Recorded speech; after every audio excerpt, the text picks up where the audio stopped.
योगी सरकार का एक फैसला खुद उन पर ही भारी पड़ता जा रहा है। जब से पूर्वांचल और दक्षिणांचल विद्युत वितरण निगम को पब्लिक प्राइवेट पार्टनरशिप यानी कि पीपीपी मॉडल पर चलाने की योजना बनाई गई है, तब से कर्मचारियों का गुस्सा सातवें आसमान पर बना हुआ है। लेकिन अब इस निर्णायक लड़ाई में कर्मचारियों ने बड़ा ऐलान कर दिया है। यूपी में बिजली के निजीकरण पर हल्ला बोल शुरू हो गया है। आपको बता दें कि पूर्वांचल और दक्षिणांचल को प्राइवेट पब्लिक पार्टनरशिप यानी कि पीपीपी मॉडल के तहत संचालित करने के लिए तैयार किए गए प्रस्ताव में कई तरह की वित्तीय खामियां भी हैं।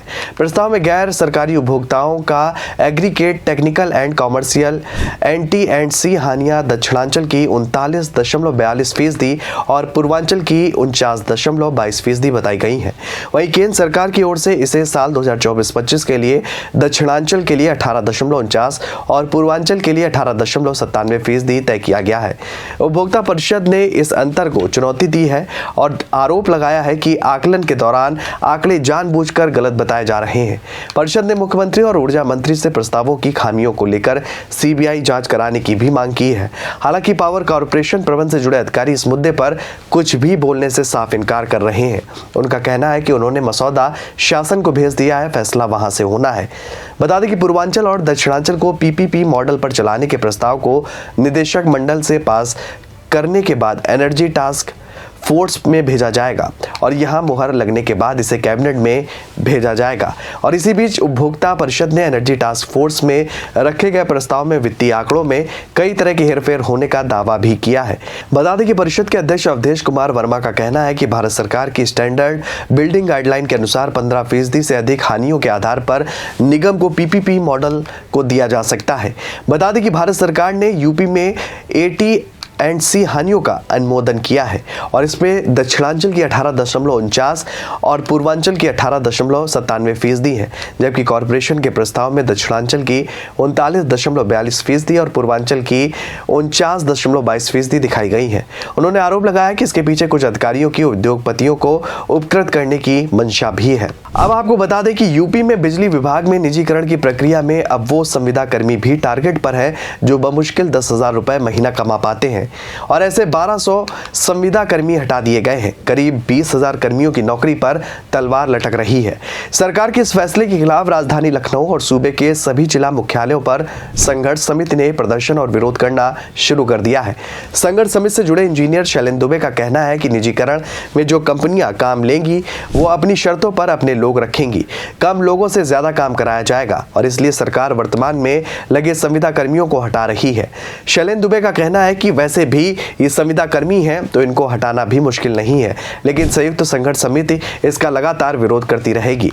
संघर्ष समिति के नेता राजीव सिंह ने भी कहा है कि निजीकरण के लिए संविदा कर्मी को बड़े पैमाने पर मनमाने ढंग से हटाया जा रहा है, जिससे पूरे प्रदेश में बिजली कर्मचारियों में भारी गुस्सा बरकरार है। अब 10,000 कमाने वाले भी सरकार के टारगेट पर क्यों आ रहे हैं, इस सवाल पर विभाग के एक अधिकारी ने नाम ना बोलने की शर्त पर बताया कि करीब 30 से 32,000 ऐसे संविदा कर्मचारी हैं जिनको औसत 10,000 भी माने तो साल का करीब 350 करोड़ रुपए बनता है। लाइनमैन सहित ऐसे सभी कर्मचारी भी विभाग में हैं जिनका काम ये संविदा कर्मी करते हैं। उन्होंने बताया कि बिना मतलब संविदा कर्मियों का मानदेय देने की आवश्यकता नहीं है, जबकि वो काम करने के लिए परमानेंट एम्प्लॉई पहले से ही विभाग में है। ये एक तरह से विभाग द्वारा समायोजन किया जा रहा है और 55 साल से ऊपर के ओवर क्राउडेड लोग हटाए जा रहे हैं। विभाग के इस कार्रवाई से परमानेंट एम्प्लॉई भी लगातार डरे हुए हैं। उनको लगता है कि संविदा कर्मियों के बाद अब अगला नंबर उनका ही है। संघर्ष समिति के नेता राजीव सिंह ने कहा कि हटाए गए 1200 संविदा कर्मचारी में सभी 55 साल की आयु के नहीं है और ये पता चला है कि निजीकरण के बाद निजी घरानों की सुविधा के लिए 25% संविदा कर्मी हटाए जा रहे हैं। इस प्रकार पूरे प्रदेश में लगभग 20,000 संविदा कर्मियों पर नौकरी जाने की तलवार लटक रही है। प्रबंधन छटनी के नाम पर भय का वातावरण बनाकर निजीकरण थोपना चाहता है। उन्होंने आगे कहा कि बिजली कर्मी समझते हैं कि अभी संविदा कर्मी हटाए जा रहे हैं, कुछ समय बाद नियमित कर्मचारी भी हटाए जाएंगे। ये सब निजी घरानों की सुविधा के लिए किया जा रहा है। संघर्ष समिति का कहना है कि पूरे प्रदेश में लगभग 20,000 संविदा कर्मियों पर नौकरी जाने की तलवार लटक रही है और अभी तक बिजली कंपनियां 1200 संविदा कर्मियों को रास्ते से हटा चुकी हैं।